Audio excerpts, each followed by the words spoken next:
Hello, American Cocktail Club. This month we have something amazing for you, and it's called Purple Drink. In this month's box, we have some gin. We also have some blueberry mint syrup from our good friends over at Route 23. Also some zesty lime volley, and then some dehydrated lime for garnish. And not included is a little fresh squeezed lime that you have to do yourself because fresh is better. Are you ready? Let's do this.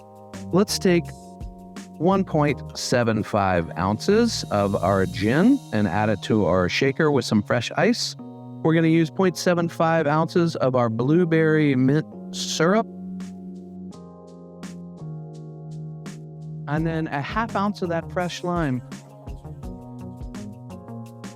So simple, so delicious. Let's give things a shake. There, that's a proper shake. And then we're going to double strain that into our Collins glass with fresh ice.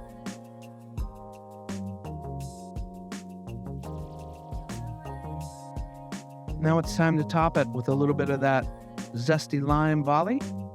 Give it a stir so that first sip is perfect. And then we are finally going to garnish with that dehydrated lime. Look at that, so pretty, so delicious. Cheers, American Cocktail Club. Enjoy.